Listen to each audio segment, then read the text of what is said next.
সেদিন উপস্থিত ছাত্র জনতা কেউ ছেড়ে যায় নাই। একটাই সমর্থিত প্যানেল আমি ঘোষণা করছি। আমরা প্রথমেই ডাকসুর সহসভাপতি হিসাবে ছাত্রদল মোহাম্মদ আবিদুল ইসলাম খানকে মনোনীত করেছে। প্রিয় বন্ধুগণ, এই ঢাকা বিশ্ববিদ্যালয়ের অপরাজয় বাংলার পাদদেশে দাঁড়িয়ে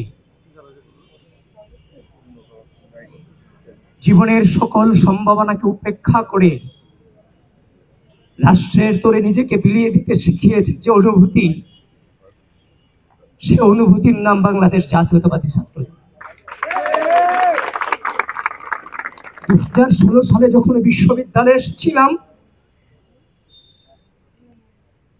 যে রাজনৈতিক অপসংস্কৃতির সাক্ষী হয়েছি, সেখান থেকে পণ করেছিলাম আমি অত্যন্ত ক্ষুদ্র মানুষ।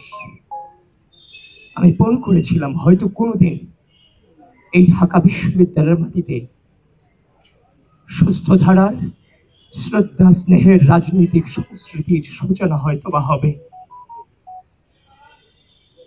আমি আপনাদের সকলকে বলছি, এই পথকে বেছে নিতে গিয়ে আমার নিজের পরিবারের সাথেও আমার 1 বছরের কোনো সম্পর্ক ছিল না। আমাদের জীবন থেকে জীবনের সামাজিক, রাজনৈতিক, অর্থনৈতিক, সাংস্কৃতিক, পারিবারিক সকল জীবনকে আমাদের থেকে কেড়ে নেওয়া হয়েছিল, কিন্তু আপোষ করিনি। একটাই মনোবল ছিল, একদিন আমরা জিতবো। 5 আগস্ট দাঁড়িয়ে চাংখার বলে যখন বলেছিলাম প্লিজ কেউ কাউকে ছেড়ে যায় না, সেদিন উপস্থিত ছাত্র জনতা কেউ ছেড়ে যায় নাই। বাচ্চা বাচ্চা ছেলেরা রক্ত দিয়ে এই অঙ্গীকার ধরে রেখেছিল।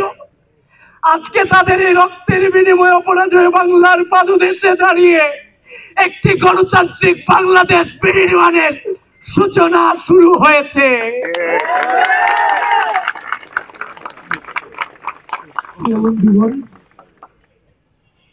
একটা চ্যালেঞ্জের মুখে আমরা 16 সাল থেকে বিশ্ববিদ্যালয়ে ভর্তি হওয়ার পর থেকে আজও পর্যন্ত চ্যালেঞ্জ ফেস করতে করতে আজকের এই জায়গাতে এসেছি। এটাও আমার জন্য অনেক বড় চ্যালেঞ্জ।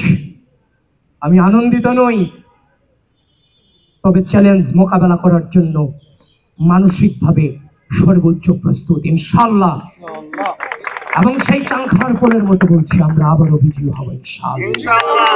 সকলে আমাদের পাশে থাকবেন। ধন্যবাদ প্রিয় সাংবাদিক বৃন্দ, আপনাদের প্রতি কৃতজ্ঞতা জ্ঞাপন করছি।